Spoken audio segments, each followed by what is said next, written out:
Good day everyone. Today we'll be discussing the occupational health and safety guidelines specifically for those who work with computers. To follow these safety measures to protect yourself and others, prevent accidents and maintain a clean, efficient workspace. First, do not work alone. So always make sure someone is nearby while you're working in any case of an emergency.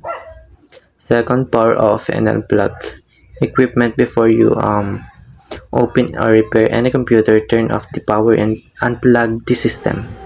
So this helps avoid electric shock and protects the devices from damage.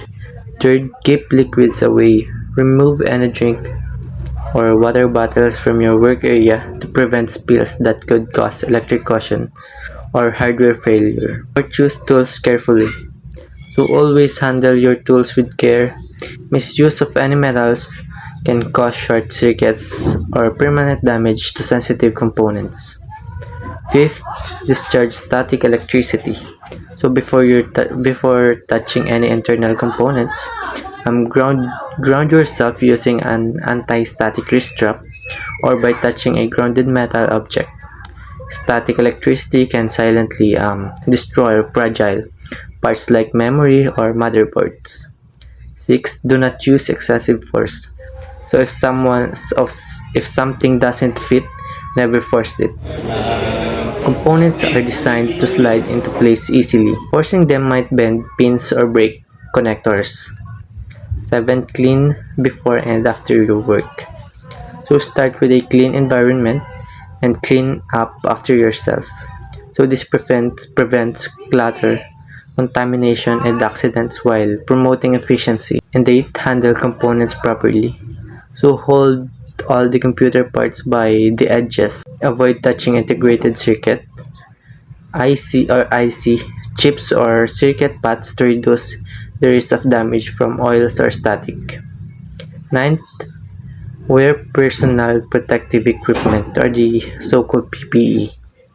So use the appropriate PPE such as anti-static gloves or safety glasses according to your organization's or the OHS protocols. 10th, ensure proper pin alignment. So when connecting cables or components, check that pins are properly aligned. So misalignment can cause bent pins, data errors, or electrical shorts.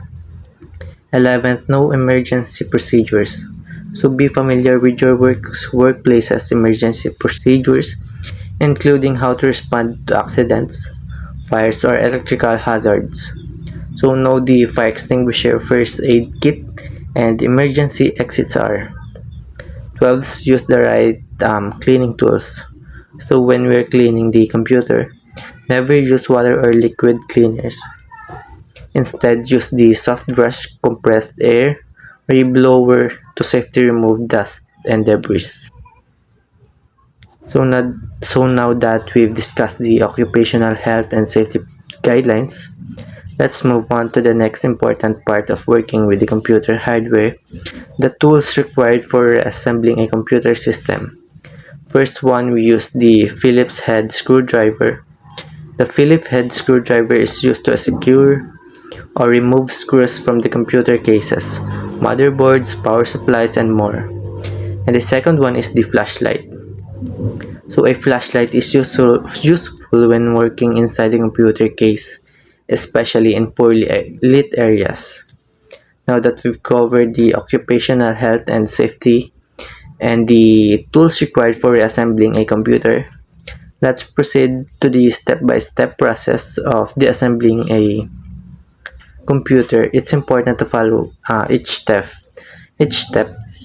carefully to protect the components and yourself. So first step, remove the slide covers of your computer. So to access internal components. First step, remove the slide covers of your computer to access internal components. Remove one or both side panels of the case. Gently slide the panel off and set it aside in a safe place.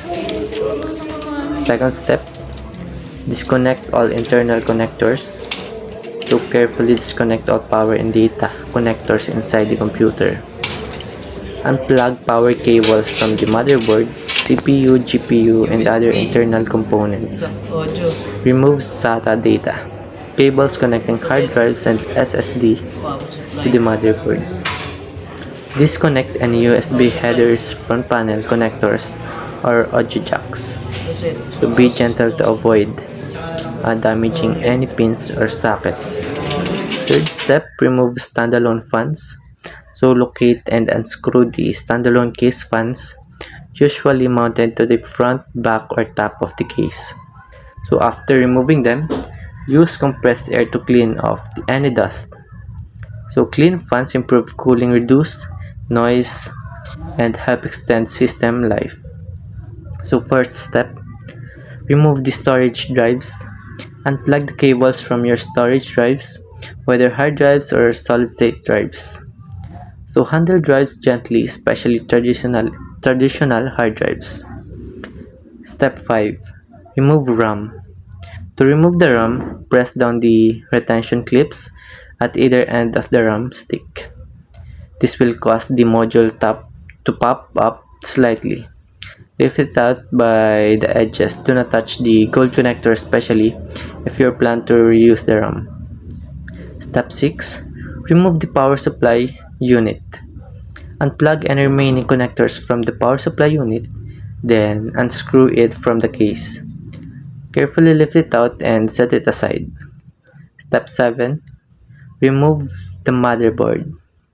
Lastly, unplug all the remaining cables from the motherboard, then unscrew it from the case. Carefully lift the motherboard out and the case, supporting it from the edges. So you've learned the safety guidelines, prepared your tools, and carefully disassembled every component of your computer system. Now it's time for the final step, reassembly.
So you've learned the safety guidelines, prepared your tools, and carefully disassembled every component of your computer system.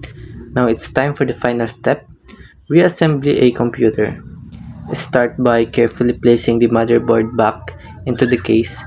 Next comes with its CPU, the brain of the machine, then attach the cooler, making sure it's firm and ready to take on the heat. You've done this before, so trust your hands, slide in the RAM until they click in place. Simple, clean, and precise. And reconnect your storage drives, the memory of your machine, and give them their place again. Attach your case fans for airflow, for balance for cooling, and reconnect all these necessary cables. Power data front panel connections. Make sure everything is seated and secure. So when everything is in place, close the case, tighten the screws.